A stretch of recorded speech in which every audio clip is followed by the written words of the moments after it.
Umroh sesuai Quran dan Sunnah bersama karya Imtak. Terjangkau, nyaman, amanah, berpengalaman, sesuai dengan Quran dan Sunnah.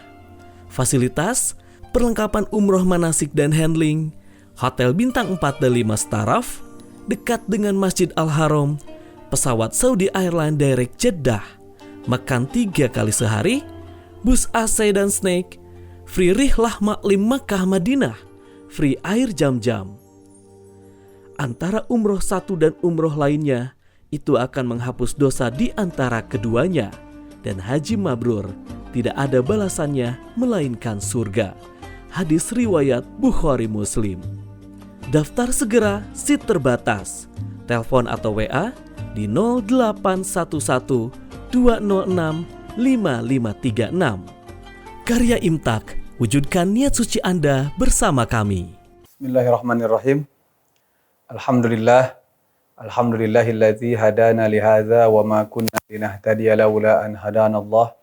Asyhadu an la ilaha illallah wahdahu la syarikalah wa asyhadu anna Muhammadan abduhu wa rasuluh alladzi la nabiyya ba'dah, amma ba'du.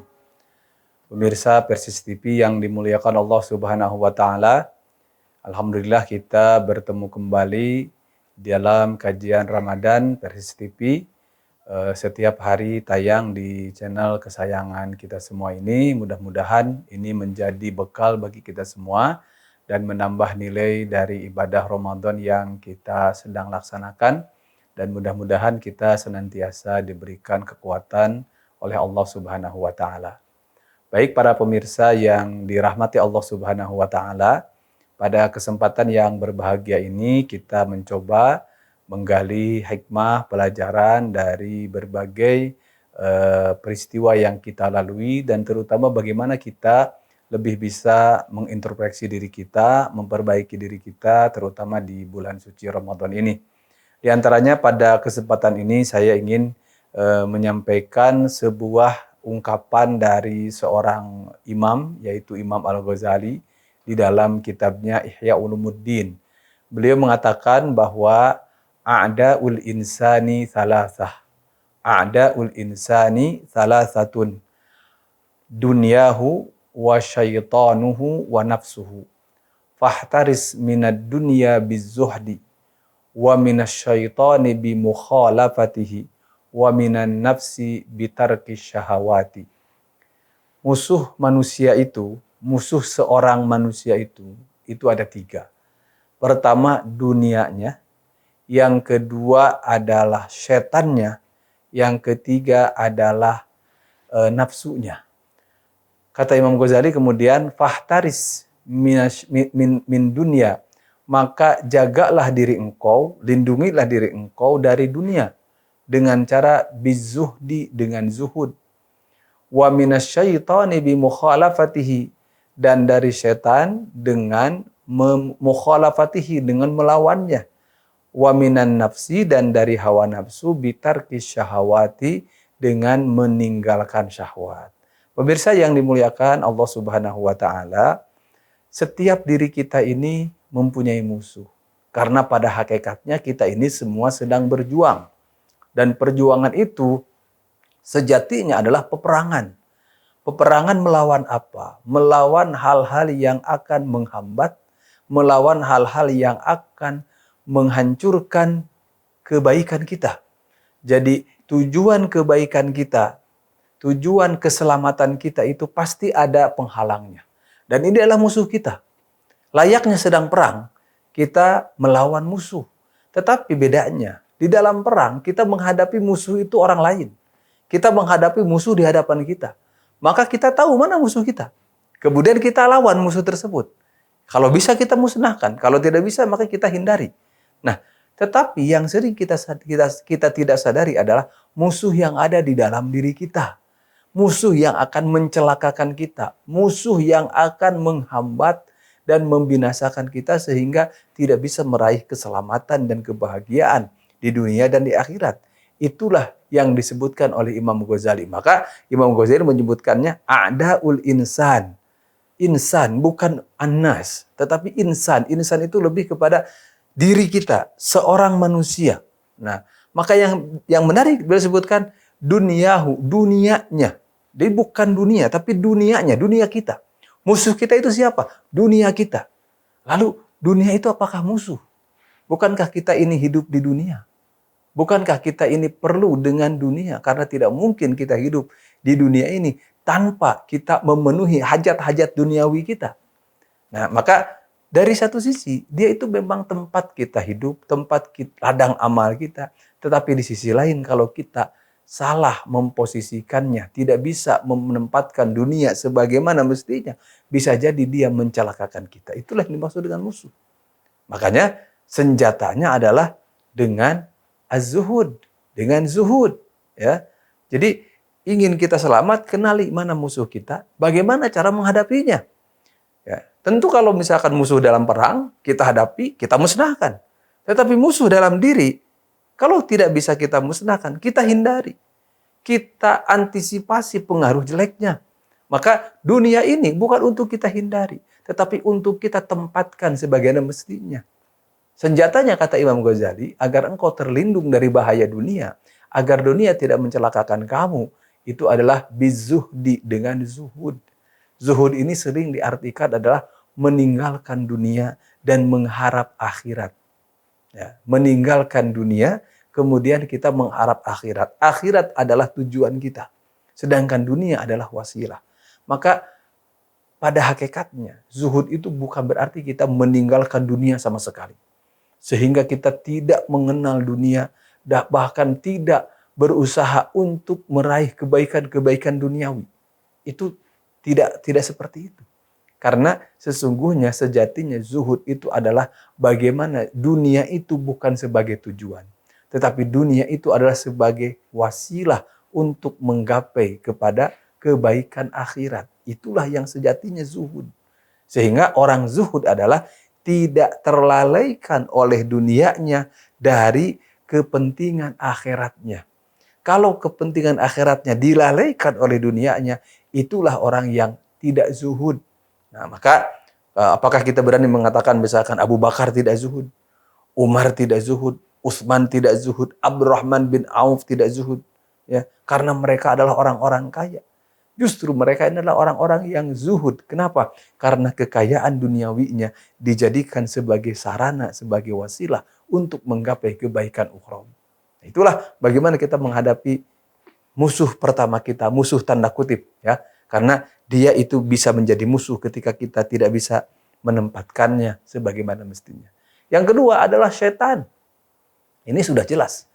Saya pikir tidak akan ada perdebatan dan perbedaan pendapat kalau setan itu adalah musuh kita, musuh bersama. Inna syaitana lakum aduwwum mubin. Sesungguhnya setan itu adalah bagi kalian musuh yang nyata. Lalu kenapa Imam Ghazali sebutkan musuh kedua adalah setan? Apakah kita tidak sadar bahwa setan itu musuh? Itulah permasalahannya. Kita ini tahu, kita sadar setan itu musuh, atau kita tahu setan itu musuh, tapi banyak yang tidak sadar. Bahkan menjadikan setan itu sebagai temannya, sebagai kawannya. Bersahabat dengan setan, berkawan dengan setan. Apakah ada orang yang berkawan dengan setan? Orang yang mengikuti hawa nafsunya, orang yang mengikuti kemauan-kemauan setan, dia adalah yang berkawan dengan setan. Sehingga dalam Al-Quran ada yang disebut dengan hizbus syaitan. Hizbullah, ada hizbus syaitan. Ada golongan partai Allah, ya, pengikut-pengikut Allah, tapi ada juga pengikut-pengikut setan. Ya, pengikut setan itu siapa? Ya, mereka yang mengikuti dan tidak melawan godaan dari setan itu sendiri. Makanya di dalam Al-Quran Allah mengingatkan, misalkan surat Al-Maidah ayat ke-91 atau surat Fatir ayat ke-6. Ya. Surat Al-Maidah ayat 91 menyebutkan sesungguhnya setan itu innama yuridu syaitanu ayyuqi'a bainakumul adawata wal baghdha. Sesungguhnya setan itu hendak meletakkan di antara kalian permusuhan dan kebencian. Ya, permusuhan dan kebencian. Dengan apapun setan itu yang dia lakukan, dia pasti ingin kalian itu bermusuhan dan adanya kebencian di antara kalian. Maka layaklah setan ini menjadi musuh bagi kita semua, tetapi banyak orang yang tidak menjadikannya musuh.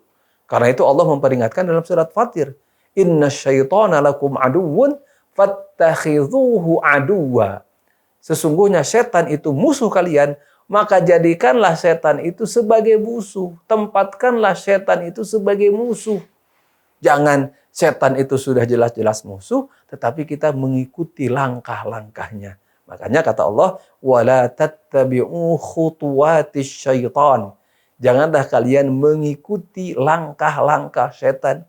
Karena biasanya setan itu memberikan jebakan kepada kita itu tidak sekaligus, tetapi setahap demi setahap, selangkah demi selangkah. Makanya Allah tidak menyebutkannya jangan mengikuti setan, tetapi Allah jangan mengikuti langkah-langkah setan. Sekali kita mengikuti langkahnya satu langkah, maka bisa jadi diikuti langkah kedua, langkah ketiga. Setelah terjerumus, maka sulit sekali untuk keluar dari perangkapnya. Inilah yang harus kita tanamkan, bahwa kita punya musuh. Dunia kita bisa menjadi musuh kalau tidak kita tempatkan sebaik mungkin. Yang kedua, setan yang sudah jelas-jelas musuh, maka jadikanlah dia sebagai musuh kita. Bagaimana caranya? Bagaimana caranya? Kata Imam Ghazali, wadzalika bimukhalafatihi, dengan melawannya, dengan melawan ajakan setan. Jadi kenapa disebutkan perang? Kenapa disebutkan musuh? Setiap kali kita ingin melakukan pekerjaan, setiap kita ingin melangkah, pasti dihadapkan kepada dua pilihan. Pilihan yang benar, pilihan yang salah. Pilihan baik, pilihan buruk. Melaksanakan taat atau melaksanakan maksiat. Kan seperti itu. Ya, kan seperti itu. Maka di sana berperang. Dan biasanya ajakan setan itu lebih menarik. Ajakan setan itu lebih kuat. Sehingga nanti kita biasanya ikut. Itulah yang berkawan dengan setan. Maka kata Imam Ghazali, bagaimana melawannya? Bimukhalafatihi. Ajakannya jangan diikuti. Ajakan setan jangan diikuti. Kalau kita tidak mengikuti ajakan setan, maka kita akan mengikuti ajakan Allah Subhanahu wa Ta'ala. Inilah cara menghadapi musuh yang kedua. Yang ketiga, ini musuh dalam selimut kita. Siapa? Diri kita. Ya, nafsuhu, nafsunya, ya. Nafsunya yang menjadi musuh kita. Karena itu dalam Al-Qur'an misalkan disebutkan innan nafsalah ammaratum bisu illa ma rahima rabbi inna rabbi ghafurur rahim dalam surat Yusuf ayat 53. Sesungguhnya jiwa itu, sesungguhnya nafsu itu biasanya memerintahkan kepada kejelekan. Kejelekan itu biasanya itu lebih disukai oleh hawa nafsu kita. Ya, contoh kecil misalkan nih, kita bangun subuh. Nafsu kita ingin apa? Ingin tidur lagi. Tetapi kebaikannya di mana? Bangun, sholat, pergi ke masjid, sholat berjamaah. Itu. Ya. Jadi nafsu itu kadang-kadang mengajak kita untuk berbuat tidak baik. Dan sering sekali nafsu itu ammarah. Ya, ammarah memerintahkan kita untuk berbuat jelek. Maka kata lawanlah, ya kata Imam Ghazali, lawanlah nafsu itu dengan apa? Bitarkis syahwat, dengan meninggalkan syahwat. Bagaimana meninggalkan syahwat? Apa yang dimaksud dengan syahwat? Ya, yang dimaksud dengan syahwat sebagai penyakit dalam diri kita itu ditafsirkan atau didefinisikan oleh Ibnu Qayyim Az-Zawjiyah bahwa yang dimaksud dengan syahwat itu adalah taqdimul hawa ala ta'atillah. Mendahulukan hawa nafsu dibandingkan taat kepada Allah Subhanahu wa Ta'ala. Itu syahwat. Jadi kalau kita mengikuti hawa nafsu, terlebih mendahulukan hawa nafsu kita daripada ketaatan kepada Allah, berarti kita sudah melakukan atau sudah mengikuti syahwat kita. Sudah terkena penyakit syahwat. Makanya kata Imam Ghazali, bagaimana melawan syahwat tersebut? Ya, bagaimana melawan nafsu tersebut? Bitarkis syahwat, tinggalkan syahwat. Tinggalkan syahwat. Syahwat yang mana? Yaitu mendahulukan nafsu daripada ketaatan kepada Allah. Berarti apa? Dahulukan ketaatan kepada Allah daripada hawa nafsu kita. Meskipun hawa nafsu kita mengajak sebaliknya. Ya, contoh misalkan bulan Ramadan, ya, habis buka saum, ya, seharian penuh kita tidak makan, tidak minum, kemudian datang waktu maghrib kita berbuka, dan biasanya bukanya itu sunnahnya kita itu jangan berbanyak makan, tapi biasanya kita suka makan banyak gitu ya. Nah, maka nanti biasanya setelah makan apa? Malas. Akhirnya apa? Pilihannya mending taraweh ke masjid, mending ngalempreh di imah. Nafsunya ngalempreh di imah. Ya, istirahat di rumah. Nah, tarawih bisa nanti. Nah, tetapi kan yang jadi masalah, bagaimana kalau nanti tarawihnya terlewat? Oke, tarawih di rumah, tapi sholat isya di masjid. Masa sholat isya di masjid tarawih? Orang tarawih kita pulang. Hawa nafsu itu mengajak kita untuk berleha-leha. Tetapi ketaatan mengajak kita untuk pergi ke masjid. Nah, maka melawan syahwat itu, melawan hawa nafsu tersebut. Mendahulukan ketaatan daripada hawa nafsu. Syahwat sebaliknya. Maka melawan hawa nafsu itu adalah bagaimana kita mendahulukan ketaatan daripada dorongan hawa nafsu kita. Inilah pemirsa Persis TV yang dimuliakan Allah Subhanahu wa taala, 3 pesan atau 1 pesan singkat dari Imam Ghazali yang mengandung 3 hal. Kata beliau ada 3 musuh, yaitu dunia kita, atau mungkin bisa katakan harta kita. Kemudian yang kedua adalah setan kita. Yang ketiga adalah diri kita, nafsu kita. 3-tiganya adalah bisa mencelakakan kita dan kita harus bisa menghadapinya agar terhindar dari kecelakaan tersebut. Pertama, untuk menghadapi dunia kita atau harta kita, pakailah senjata zuhud. Yang kedua, menghadapi setan, lawanlah, jangan diikuti kehendaknya. Yang ketiga, menghadapi hawa nafsu, yaitu dengan tinggalkan syahwat, dulukan ketaatan kepada Allah. Jangan dulukan hawa nafsu kita. Jangan sampai kita terkena oleh firman Allah Subhanahu wa taala, "Afara'aita man ittakhadha ilahahu hawahu." Apakah engkau tidak melihat orang-orang yang menjadikan ilahnya, Tuhannya, hawa nafsunya. Nafsu digugu, nafsu diikuti terus. Sementara ketaatan, kewajiban kita kepada Allah Subhanahu wa taala kita tinggalkan. Bulan Ramadan, bulan yang mulia ini intinya adalah mengajak kita untuk bagaimana kita bisa melawan musuh-musuh diri kita ini. Saum mengajarkan kepada kita bagaimana kita menjadikan perisai, menjadikan tameng di dalam diri kita ini untuk menepis dan menakis semua ajakan-ajakan yang tidak baik. Maka dengan saum, insya Allah 3 musuh kita ini bisa kita hadapi dan kita insya Allah dibawa dalam keselamatan, baik di dunia, terutama nanti di akhirat. Mudah-mudahan kita diberikan kekuatan oleh Allah Subhanahu wa taala untuk menjaga diri kita semua dari hal-hal yang mencelakakan kita semua, dari hal-hal yang kita sejatinya dia musuh, tetapi kita tidak tahu ia musuh. Mudah-mudahan kita sadar dan bagaimana kita menghadapinya sehingga tidak ada yang bisa mencelakakan kita. Mudah-mudahan saum Ramadan hari ini, saum Ramadan tahun ini menjadikan kita lebih baik lagi dan menjadikan kita hamba-hamba yang lebih taat kepada Allah Subhanahu wa taala. Demikian pemirsa Persis TV, terima kasih atas perhatiannya. Mohon maaf dari segala kekurangannya. Aqulu qouli hadza wa astaghfirullah li wa lakum. Rabbana atina fid dunya hasanah wa fil akhirati hasanah wa qina adzabannar. Assalamualaikum warahmatullahi wabarakatuh. Umroh sesuai Quran dan Sunnah bersama karya Imtak. Terjangkau, nyaman, amanah, berpengalaman, sesuai dengan Quran dan Sunnah. Fasilitas, perlengkapan umroh manasik dan handling, hotel bintang 4 dan 5 staraf, dekat dengan Masjid Al-Haram, pesawat Saudi Airlines Direct Jeddah, makan 3 kali sehari, bus AC dan snack, free rihlah maklim Makkah Madinah, free air jam-jam. Antara umroh satu dan umroh lainnya, itu akan menghapus dosa di antara keduanya. Dan haji mabrur tidak ada balasannya melainkan surga. Hadis riwayat Bukhari Muslim. Daftar segera, seat terbatas. Telepon atau WA di 0811 206 5536. Karya Imtak, wujudkan niat suci Anda bersama kami.